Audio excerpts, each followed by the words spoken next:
અમારો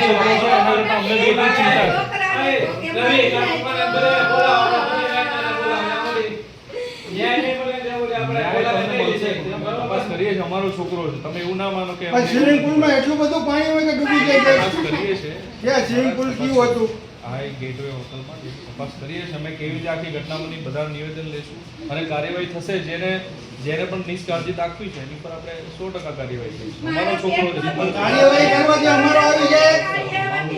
અત્યારે જે થઈ ગયું એ થઈ ગયું છે. હવે એવું આ વિડીયોમાં જે દ્રશ્ય જોવા મળ્યા તે એકનો એક દીકરો ગુમાવનાર માતા પિતાના છે. 13 વર્ષનો વિદ્યાર્થી સાસણગીરમાં પ્રવાસે ગયો હતો અને પ્રવાસ દરમિયાન એક રિસોર્ટના સ્વિમિંગ પુલમાં ડૂબી જવાથી બાળકે જીવ ગુમાવ્યો છે. જીવ ગુમાવનાર બાળકના માતા પિતા જ્યારે તેના મૃતક બાળકને જોવે છે ત્યારે માતા કહે છે કે દીકરા ઊભો થઈ જા, જો તારા પપ્પા આવી ગયા છે. વૈષ્ણવજન તો તેને કહીએ જે પીડ પરાઈ જાનાને રે. નમસ્કાર, નવજીવન ન્યૂઝમાં આપનું સ્વાગત છે. હું છું જયંત દાફડા.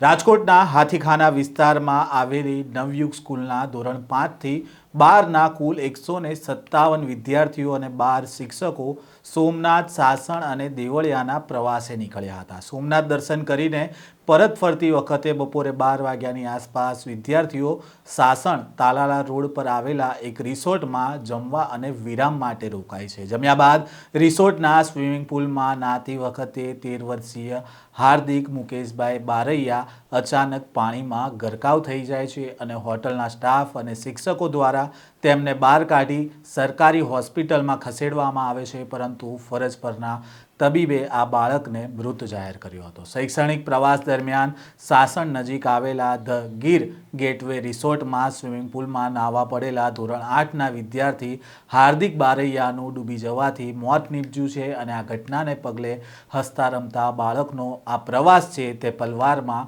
માતમમાં ફેરવાઈ ગયો હતો અને પરિવાર પર આપ તૂટી પડ્યું હતું. જ્યારે વાલીને તેમના મૃતક દીકરા પાસે પહોંચ્યા હતા ત્યારે હૈયાફાટ રુદનથી ત્યાં ગમગીની છવાઈ ગઈ હતી. મૃતક હાર્દિકના પરિવારજનોએ સ્કૂલના શિક્ષકો ઉપર ગંભીર બેદરકારીના આક્ષેપ કર્યા છે. પરિવારનું કહેવું છે કે આટલી મોટી સંખ્યામાં બાળકો હોવા છતાં શિક્ષકોએ સ્વિમિંગ પુલ પાસે પૂરતું ધ્યાન કેમ ન રાખ્યું. હોસ્પિટલ ખાતે જ્યારે શિક્ષકો સામે આવ્યા ત્યારે મૃતકના મામાનો ગુસ્સો ફાટી નીકળે છે અને તેઓ શિક્ષકોને મારવા પણ દોડે છે. જો કે પોલીસે સમય સૂચકતા વાપરી અને મામલો થાળે પાડ્યો હતો. તે દ્રશ્ય પણ જુઓ. સ્વિમિંગ પુલમાં એટલું બધું પાણી હોય કે ડૂબી જાય. કરીએ છીએ. ક્યાં સ્વિમિંગ પુલ કેવું હતું?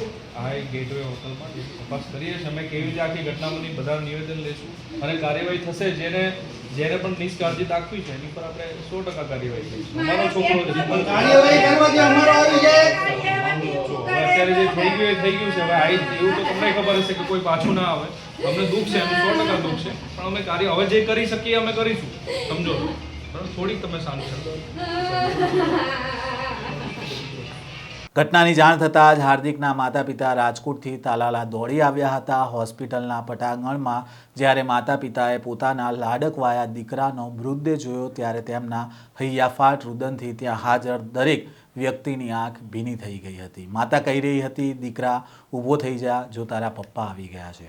હાર્દિક 2 બહેનો વચ્ચે એકનો એક ભાઈ હતો અને તેના પિતા કેમિકલ ફેક્ટરીમાં મજૂરી કરીને પરિવારનું ગુજરાન ચલાવતા હતા. તેમના એકના એક દીકરાના અવસાનથી પરિવાર પર અત્યારે આપ તૂટી પડ્યું છે. આ દુર્ઘટનામાં પ્રવાસમાં હાજર શિક્ષકો અને ભાજપ આગેવાન એવા સ્કૂલ સંચાલકની ગંભીર બેદરકારી સામે આવી છે. શિક્ષકોએ ધ્યાન ન આપ્યું અને વિદ્યાર્થીઓ સ્વિમિંગ પુલમાં નાહવા પડ્યા અને તેમાંથી એક વિદ્યાર્થીનું મૃત્યુ થયું હોવાનો આક્ષેપ છે તે વાલી દ્વારા કરવામાં આવી રહ્યો છે. હાલ આ મામલાને લઈને પહેલા તો શું કહી રહ્યા છે ડીઈઓ, તેમને પણ સાંભળીએ.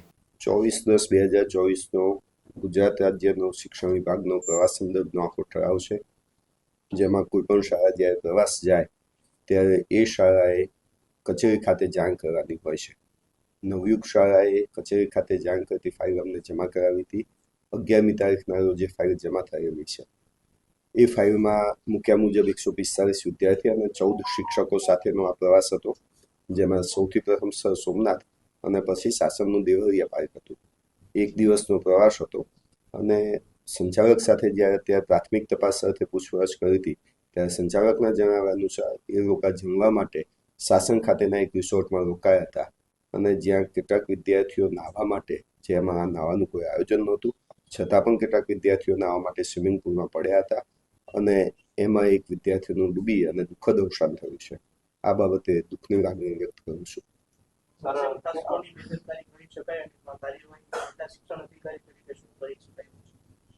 અત્યારે હાલ અમે તપાસ માટેની ટીમ મોકલી દીધી છે. 3 સભ્યોની અમારી ટીમ ત્યાં જઈ અને તપાસ કરશે, જેમાં શિક્ષકો અને વિદ્યાર્થીઓ જે પ્રવાસમાં ગયા હતા એમના નિવેદનો લેવામાં આવશે અને તપાસના અંતે કોની બેદરકારી હતી તે નક્કી કરવાનો પ્રયત્ન કરવામાં આવશે. બાકી પોલીસ તપાસ અને પોલીસ કેસ નોંધાયેલો છે શાસન ખાતે. પોલીસનો પણ તપાસનો વિષય છે. અમારી ટીમ પણ તપાસ કરી રહી છે અને શિક્ષણ ખાતાના જો કોઈ નિયમોનું ઉલ્લંઘન થયું હશે તો શાળા વિરુદ્ધની કાર્યવાહી પણ અમે કરીશું. સાહેબ, અત્યારે જે શિક્ષકોની જવાબદારી વિદ્યાર્થીઓની આવે કે કેમ? કારણ કે વિદ્યાર્થીઓની જવાબદારી તો શિક્ષકોની જ હોય પ્રવાસમાં. મેં પહેલા જ કીધું કે વિદ્યાર્થી અને શિક્ષકોના નિવેદન લઈશું અને કોની જવાબદારી નક્કી થાય છે, કયા શિક્ષકની જવાબદારી હતી. તો આમ બસ પ્રવાસમાં ગઈ હતી, 145 વિદ્યાર્થી હતા, 14 શિક્ષકો હતા. એટલે જે શિક્ષકોનું પ્રમાણ છે એ પ્રમાણ યોગ્ય પ્રમાણમાં જળવાયેલું છે, ઠરાવના અનુસાર યોગ્ય પ્રમાણમાં જળવાયેલું છે, છતાં પણ દુઃખદ ઘટના બનેલી છે. તો આ સમયમાં જે તપાસના અંતે અહેવાલો બહાર આવશે તેમાં જેની જવાબદારી નક્કી થતી હશે એની જવાબદારી આપણે નક્કી કરીશું. શિક્ષકોની જવાબદારી હોય બાળકોને સાચવવાની. કાર્યવાહી કઈ પ્રકારની છે? સજાની જોગવાઈ છે? સજાની જોગવાઈ જે નિયમોમાં લખેલું હશે, ઠરાવની અંદર કોઈ સજાની એવી જોગવાઈ અત્યારે હાલ નથી, પણ કયા કયા નિયમો એમાં લાગુ પડી શકે છે, શિક્ષણ વિભાગના કયા નિયમો લાગુ પડે છે એ રીતે સજાની જોગવાઈઓ અમે કરીશું. પોલીસ સ્ટેશનમાં જાણ કરેલી છે કે અમે પ્રવાસમાં જઈએ છીએ, તો એ માત્ર જાણ બરોબર છે કે બંદોબસ્ત જોઈએ છે એવો શબ્દ 24/10/24 ઠરાવ અનુસાર પોલીસ સ્ટેશને જાણ કરી અને બંદોબસ્ત માંગવાનો હોય છે. તો બંદોબસ્ત માંગેલો નથી સાહેબ આ પ્રકરણમાં. તમે જે ઠરાવ કહો છો એ ઠરાવ મુજબ બંદોબસ્ત માંગવાનો હોય છે, પણ માંગેલો નથી, માત્ર જાણ છે. તો એ માટે પણ શાળા વિરુદ્ધની અમે કાર્યવાહી કરીશું. બાળકોનું લિસ્ટ પણ મોકલાવું. અમારી પાસે જે ફાઇલ આવી છે એમાં બાળકોનું લિસ્ટ મોકલાવેલું છે. સાહેબ, ખાસ તો જે આ વર્ષે પ્રવાસો કેટલાક મંજૂરી માટે આવેલા છે. પ્રવાસોની ફાઇલો આવતી હોય છે અને રોજબરોજ અમારા ત્યાં લગભગ 3 થી 4 સ્કૂલોની પ્રવાસ માટેની ફાઇલો જમા થતી હોય છે. જે ફાઇલો અમારી રીતે ચકાસણી કરતા હોય છે. ખૂટતા સાધનો, ખૂટતા જે કાગળ છે એ અમે મંગાવતા હોઈએ છીએ, સાધનિક કાગળો અમે મંગાવતા હોઈએ છીએ. આ ઘટના બાદ કોઈ પ્રવાસમાં જતા શિક્ષક સ્કૂલો હોય તો એને કોઈ ખાસ તકેદારીની સૂચના અથવા તો કંઈ પરિપત્ર? જનરલી દરેક શાળા પોતાની રીતે તકેદારી રાખતી હોય છે. ગઈસાલ પ્રવાસના આ પરિપત્ર ફરી પાછો અમે મોકલેલો છે. ફરીથી એનો રિમાઇન્ડર લેટર અમે આ સાલ ફરીથી કરીશું. આમ તો દર વર્ષે પુનઃ એવા પરિપત્ર કરવાની જરૂરિયાત નથી હોતી, છતાં પણ આ ઘટના બની છે તો સાવચેતીના પગલા સ્વરૂપે ફરીથી અમે એ જ ઠરાવનો ઉલ્લેખ કરી અને પુનઃ પરિપત્ર કરી દઈશું. આજે આ બાબતે રાજકોટના ઇન્ચાર્જ જિલ્લા શિક્ષણ અધિકારી દીક્ષિત પટેલે જણાવ્યું, 24 ઓક્ટોબર 2024નો ગુજરાત શિક્ષણ વિભાગનો ઠરાવ છે, જેમાં કોઈ પણ સ્કૂલ જ્યારે પ્રવાસ જાય ત્યારે એ સ્કૂલ કચેરી ખાતે જાણ કરવાની હોય છે. નવયુગ સ્કૂલ દ્વારા 11 ડિસેમ્બરના રોજ પ્રવાસ અંગેની ફાઇલ જમા કરવામાં આવી હતી, જેમાં નોંધ્યા મુજબ 145 વિદ્યાર્થી અને 14 શિક્ષકો સાથેનો આ પ્રવાસ હતો. તેમાં સૌપ્રથમ સોમનાથ, ત્યારબાદ દેવળિયા પાર્ક પ્રવાસ જવાનો હતો. 1 દિવસનો પ્રવાસ હતો, પરંતુ જ્યારે સંચાલક સાથે પ્રાથમિક વાતચીત કરી ત્યારે તેમના જણાવ્યા મુજબ તેઓએ જમવા માટે સાસણ ખાતેના રિસોર્ટમાં રોકાયા હતા, જ્યાં નાહવા માટેનું કોઈ આયોજન ન હતું. તેમ છતાં કેટલાક વિદ્યાર્થીઓ સ્વિમિંગ પુલમાં નાહવા માટે પડ્યા હતા. તેમાં એક વિદ્યાર્થીનું ડૂબી જવાથી અવસાન થયું છે. આ બાબતે હું દુઃખની લાગણી વ્યક્ત કરું છું. અમારી ટીમ તપાસ માટે મોકલી દેવામાં આવી છે અને 3 સભ્યોની આ ટીમ વિદ્યાર્થીઓ અને શિક્ષકોના નિવેદન લેશે અને તપાસના અંતે કોની બેદરકારી હતી તે નક્કી કરવાનો પ્રયત્ન કરવામાં આવશે. હાલ વિદ્યાર્થીના મોત બાદ પરિવાર શાળાના પ્રવાસે જે બાળકોને મોકલતા હોય છે તેને લઈને વાલીઓ પણ ચિંતામાં મુકાયા છે. આ પ્રકારના સમાચાર અહેવાલ સાથે ફરી મળીશું. નવજીવન ન્યૂઝ સાથે જોડાયેલા રહેજો.